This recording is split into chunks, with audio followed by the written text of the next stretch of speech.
So hello everyone, this is Dheeraj Kuren. आज हम करने वाले हैं क्लास 9th का chapter number 12, class 9th maths का chapter number 12 which is statistics.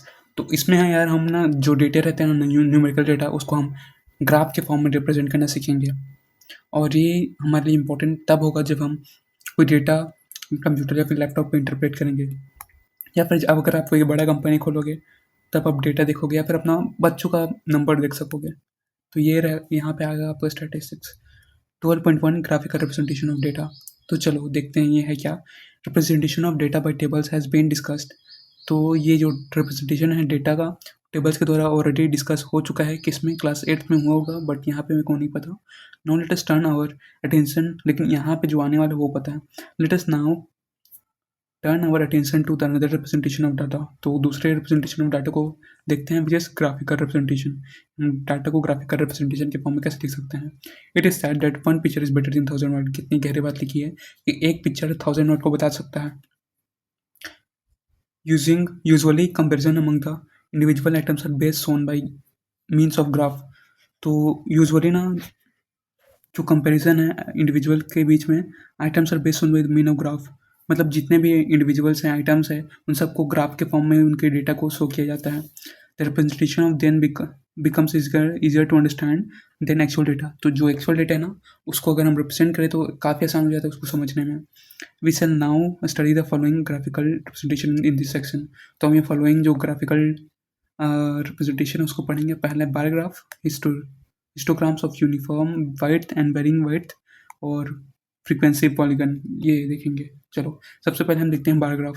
In earlier classes you have already studied constructed bar graph. तो अपने पहले क्लासेस में, पहले 9th-10th में अपने ऐसे बार ग्राफ तो देखे होंगे, इंडिया, यूएसए, अमेरिका, ऐसा करके। इसी को हम कहते हैं bar graph. Here we shall discuss the them through a more formal approach. तो हम इसे फॉर्मल अप्रोच में पढ़ेंगे। Recall that a bar graph is a pictorial representation of data in which usually bars of uniform width are drawn with equal spacing between them on the x-axis table, and the values of variable is shown in the say y-axis. The heights of the bar depends on the values of the variable. तो इसमें क्या किया जाता है पता है आपके x-axis में क्या क्या लिखा जाता है।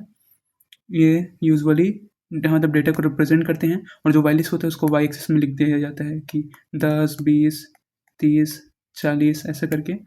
और यहाँ यूनिफॉर्म रहता है ना, ये दोनों का जो वाइट है, हाइट है, दोनों के बीच गैप है, ये यूनिफॉर्म रहता है।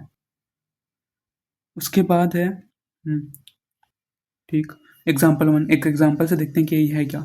इन particular class section of 9th, मान लो किसी पर्टिकुलर सेक्शन है क्लास 9 का, उसमें 40 student were asked about the month of their date of birth. Following graph was prepared for the data so obtained.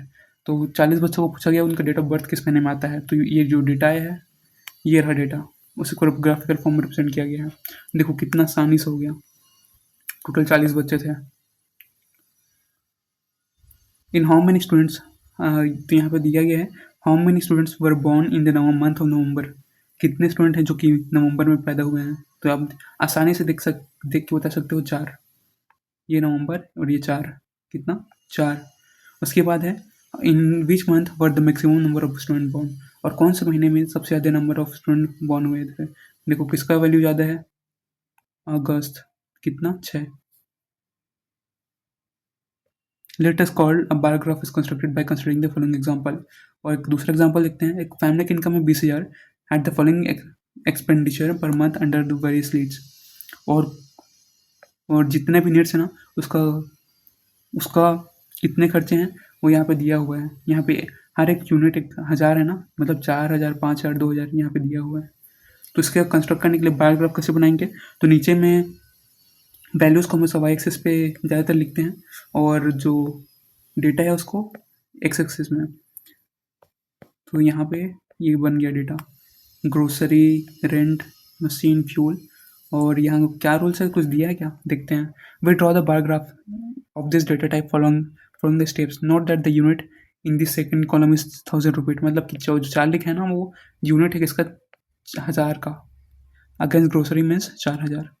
We represent the heads variable on the horizontal axis. मतलब variable है उसे हम नीचे x axis पे लिखते हैं। Since the width of the bar is not important. ये जो बार इसका जो चौड़ाई है वो उतना इंपॉर्टेंट नहीं है, आप कितना भी रख सकते हो, लेकिन हर एक का सेम होना चाहिए।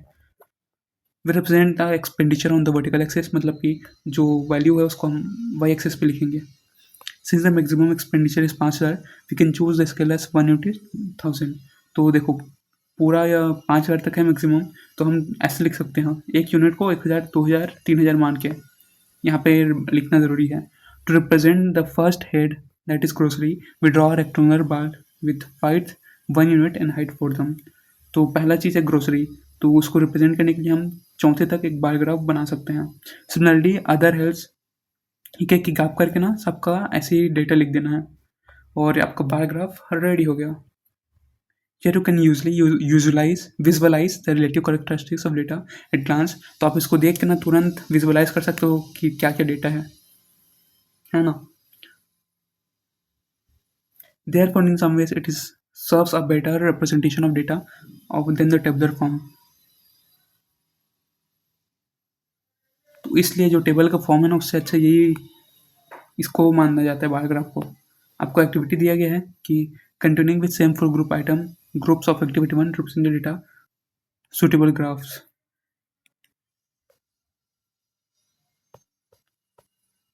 तो यार ये था बार ग्राफ. अब हम पढ़ते हैं हिस्टोग्राम.